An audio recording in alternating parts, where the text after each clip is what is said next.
If you're anything like me, then odds are you like to travel, but you absolutely hate how much it costs. Well, today I'm going to show you 3 different tips that I use to save money on my vacations. Tip number 1, we have Expedia. I like Expedia because you can package everything together, and while you don't necessarily find the cheapest deals when it comes to hotels and flights and everything else, it is nice because you do save a lot of money when you package everything together. So on the screen I have Chicago to LA for one person, leaving June 1st, coming back June 5th. Look at this one right here, 3.8 out of 5 stars, $349. That's for your flight and hotel. So $349. You can go ahead and go to Los Angeles from Chicago. That's why I like this website. I also like that you can select which area you want to stay in. So you can stay by Hollywood, Bel Air, Westwood, so many different options. It's super nice. You can also search by like Best Western, by guest rating, price in our picks, star rating, everything. It's super nice.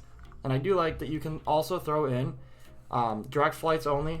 You can select different cars you can add in.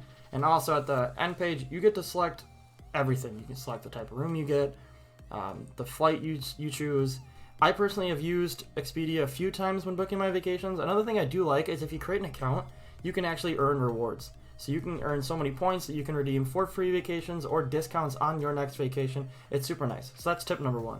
Tip number 2 is Frontier. So if you go on flyfrontier.com, you can select, I'll actually go back to the main screen so I can show you guys. So you can select round trip or one way. Typically I find cheaper flights if I do one way there and one way back. So let's go ahead and check out Chicago to Tampa. Let's leave on April 6th because it won't let me switch to any other month. So it's going to go ahead and pull up the screen. You can see right here it's $81. You can see for $155, $500, $135. See a daily view, or you go up to the top here, you click month view, and it'll give you a breakdown on every day for that month. So if you look, the cheapest day to leave is actually the 6th. So you can go ahead and select that, and then you just go back, and then you select the opposite of what you selected this time. So you would select from Tampa to Chicago. Now, doing this doesn't always guarantee that you'll find it cheaper than anywhere else, but I have had a bunch of different opportunities to fly from Milwaukee or Chicago down to Tampa, Orlando, Miami for less than $100 round trip. So you can actually save a lot of money flying through Frontier, but there's no guarantee that Frontier will go into the airport you're flying into or that you're coming from. Also, always check out different airports because sometimes you'll find it a lot cheaper. Typically for me, it's cheaper to fly out of Chicago than Milwaukee. Not always the case, but most of the time it is. Tip number 3, Google Flights. I like Google Flights because you can just go down here, and I have Chicago pulled up. You can select round trip, one way, multi-city, how many people, all that kind of stuff. But you can actually just type in United States and click search. So it's going to pull up a whole map of the United States and show you a layout of all the flights. So I believe I selected, April 6th.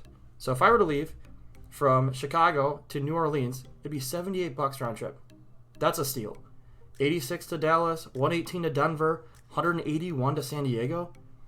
I have personally not booked through Google Flights, but I think I'm actually going to because these flights are ridiculously.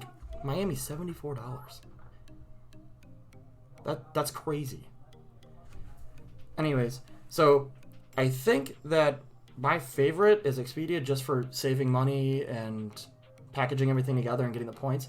But overall, the cheapest one is going to definitely be Google Flights or Fly Frontier. Fly Frontier will limit you on where you can go and where you can come from.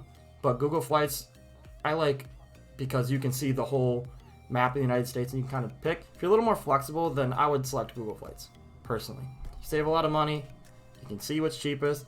Also, make sure when you're planning a vacation, sometimes you can't be, but try your best to be as flexible as possible because sometimes if you wait a couple weeks or you go a couple weeks early, then you can save a lot of money. So I hope you guys enjoyed. That's 3 tips on how to save money in your next vacation.